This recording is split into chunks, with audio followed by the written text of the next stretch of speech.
Mitali, welcome back to evidyarthi.in।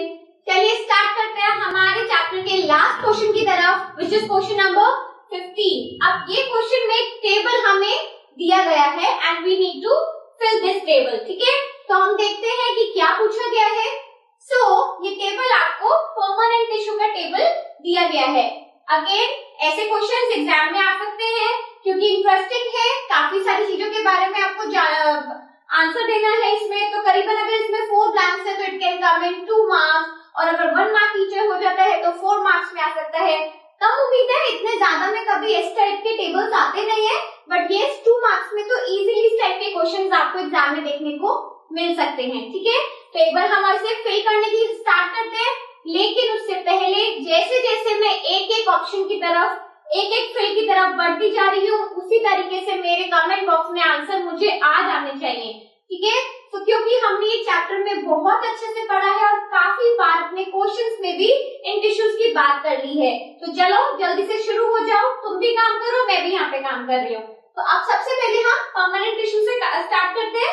तो यहाँ पे फॉलो करो, सबसे पहले सिंपल एंड कॉम्प्लेक्स। तो हमारा जो परमानेंट टिश्यू है वो 2 पार्ट्स में डिवाइडेड है, simple tissue and the complex tissue. तो सबसे पहला जो हमारा ब्लैंक है दैट इज कॉम्प्लेक्स टिश्यू। ठीक है, चलो अब इसके बाद हमें कॉम्प्लेक्स में 2 पार्ट्स करने हैं और सिंपल में। तो सबसे पहले अपने सिंपल को पूरा करते हैं, वही हमने पहले पढ़ा भी है। तो सिंपल में we have 3 tissues, what are they? Parenchyma, collenchyma and sclerenchyma. ठीक है, तो चलिए इसे फिल करते हैं। कौन सा है हमारा सबसे पहले वाला? It is parenchyma. Parenchyma tissue, and then we have collenchyma, this is the second one, and then we will have sclerenchyma.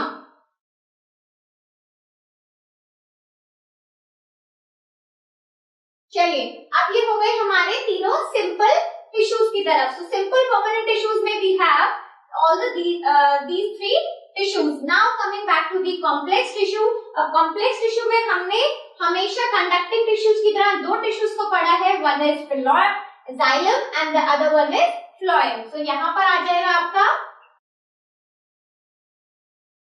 phloem।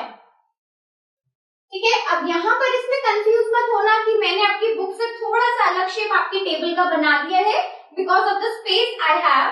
तो आपको इसमें कंफ्यूज नहीं होना है, it's one and the same thing, सिर्फ शेप को चेंज किया गया है। ठीक है, तो आप ऐसे और भी क्वेश्चंस प्रैक्टिस कर सकते हो। आपकी बुक में जितने भी टिश्यूज, जिस तरीके से एनिमल टिश्यूज में हमने 4 टाइप ऑफ टिश्यूज पढ़े हैं, एपिथेलियल में हमने उसके कुछ टाइप पढ़े हैं, मसल फाइबर्स में भी हमने उसके कुछ टाइप पढ़े हैं, तो आप ऐसे खुद भी प्रैक्टिस कर सकते हो। आपको जहां हेल्प चाहिए मुझे कमेंट बॉक्स में बताओ, विल डिस्कस इट अगेन। ठीक है, so stay tuned with us up till the next new chapter. Up till then,